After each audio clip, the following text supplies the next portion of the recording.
The events of the series begin with Sophie preparing for her first day of work as a manager at a publishing house. Upon her arrival, Sophie meets the CEO, Ronnie, and organizes a meeting with the staff to welcome them. However, the temporary technical employee, named Max, arrives late for the meeting, disrupting the entire office due to his tardiness. Sophie heads to her office, hears an annoying noise coming from the wall, and discovers it's Max causing the disturbance. She asks him to work outside business hours so that the staff can work peacefully. Later, she holds another meeting with Friedrich, the literary director, and Denise, the public relations manager. Sophie returns home and talks to her husband, Johann, about her first day at the publishing house, explaining that the company needs effort and time to modernize, as they are still using manual systems instead of electronic ones. At bedtime, Sophie goes to the bathroom and watches an exciting movie to relieve her stress. The next day at work, Sophie is in her office as usual when she hears another noise caused by Max. She argues with him and again tells him to work outside the employees' working hours because the noise prevents them from concentrating. Sophie stays late at the publishing house after the staff has left and decides to watch erotic movies because she feels anxious. Max appears to have seen her watching these movies and takes photos of her without her noticing. The next day, Max waits for Sophie outside her office and tells her he knows what she does alone and has documented everything. Max mocks Sophie's actions as she tries to find information about him. She discovers he is a poor young man and decides to use his poverty to her advantage by offering him money in exchange for deleting the photos from his phone. Max takes advantage of the situation and asks her to invite him to lunch with her. Sophie fulfills Max's request and agrees to have lunch with him. During lunch, Max asks Sophie why she watches erotic movies, but Sophie's friend interrupts them. Max assures Sophie that he has deleted the photos from his phone, but she remains suspicious. She takes his phone with her and, back at work, feels euphoric at having bested Max. Denise and Friedrich argue about inappropriate conversations on their personal accounts, believing someone has hacked them. They turn to Max, the technical employee, to resolve the issue. However, Max needs his phone, which Sophie still has. Sophie realizes that Max planned the entire situation to get his phone back. She is impressed by Max's cleverness as he successfully retrieves his phone. Sophie then goes to the bathroom, applies lipstick, and emerges, handing the lipstick to Max. She tells him that the color of the lipstick represents her the most and asks how she can retrieve it from him. Max doesn't understand Sophie's actions, but keeps the lipstick. The next day, Max sends Sophie an envelope through the secretary, instructing her to yell at someone other than him. He explains that the game stipulates that whoever has the lipstick can make a demand of the other person, who must fulfill it without objection. Sophie starts looking for an employee to yell at, as Max instructed, but finds only the secretary, who leaves the office without permission. However, the secretary reminds Sophie that she had asked to leave early, unaware that this is part of a game between Max and Sophie. Sophie returns to her office and watches Max joyfully. The following morning, Sophie leaves the publishing house angrily but collides with a cyclist. They argue, but Max steps in after hearing Sophie's voice. He organizes the scattered papers and returns the lipstick to her, indicating it's now her turn to make a demand of him.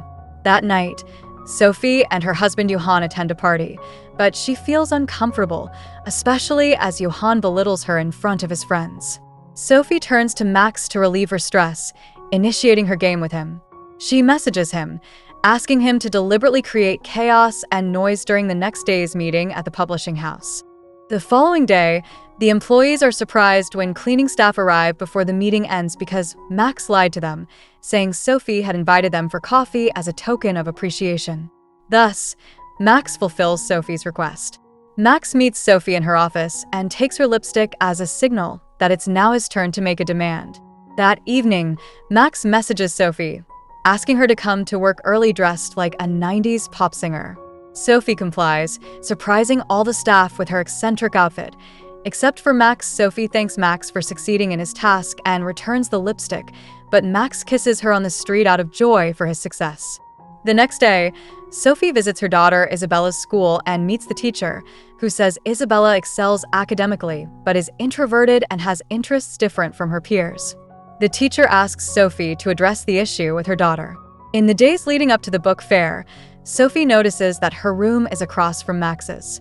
It's now her turn to make a demand, as she still has the lipstick. She leaves a note on Max's door, asking him to do something that will draw everyone's attention at the book fair. Max turns off all the lights at the event and escapes, fulfilling Sophie's request. He later reappears at the fair, where Sophie congratulates him. She goes to her room and waits for Max, but she hears a noise coming from his room. Looking through the peephole, she sees him standing nervously outside her door. The next day at the press conference, Sophie and Max have lunch with the publishing house staff. Sophie notices Max talking to the secretary and becomes jealous. She whispers in his ear, asking him to make the lunch more exciting, but Max is unsure how to act. He notices the kitchen is empty and decides to lace the desserts with a drug. Max warns Sophie not to eat the candy before carrying out his plan. Everyone eats the desserts greedily.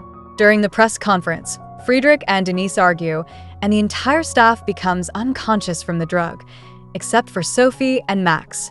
The next day, Sophie asks Max to go to the pool with her.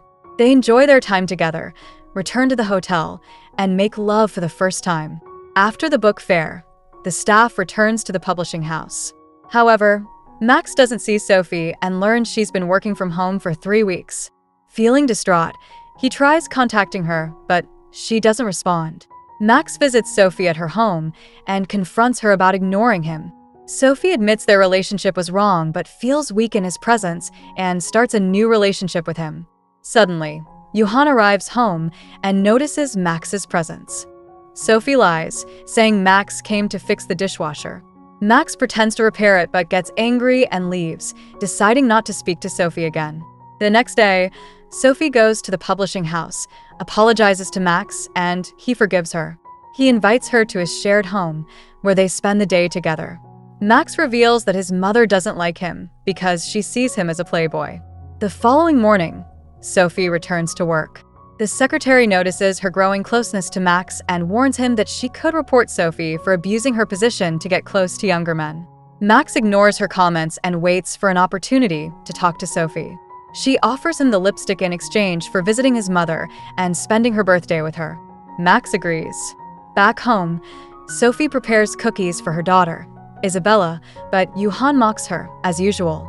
Sophie retreats to the bathroom and cries alone while Max visits his mother and younger brother. His brother asks if he's engaged, and Max claims he's in a relationship with a beautiful woman, showing him Sophie's picture. Max's mother is shocked to see her son involved with an older, married woman with a child. Meanwhile, Johan surprises Sophie by announcing he wants to move to London and asks her to leave her job. Sophie becomes angry, as he didn't consult her opinion. At the publishing house, Sophie informs Ronnie that she plans to move to London with her husband and daughter. Max overhears this, becomes confused, and confronts Sophie in front of the staff. They step outside to talk, and Sophie angrily tells Max that their relationship is madness, not love. She confesses she regrets meeting him, then throws the lipstick away. Sophie assures Max that nothing is left between them. Max is devastated and returns to work, but suddenly collapses. He wakes up and breaks down in tears. Sophie is also heartbroken and hopes for a miracle to reunite with Max. The next day, Johan suggests they go out with friends to ease the tension between them. As usual, Johan belittles Sophie in front of his friends, claiming her father is insane. This time, Sophie stands up to him, replying sharply in front of everyone. She storms into the publishing house, dressed in a bathrobe, and interrupts a meeting where a woman tears up her work contract due to Sophie's actions. Sophie leaves the meeting, and Max follows her. Happiness floods Max's heart as he realizes Sophie didn't move to London because she has fallen in love with him. She defied her husband, Johan, and societal norms, rejecting traditions that oppose a relationship between an older woman and a young man still trying to find his way in life.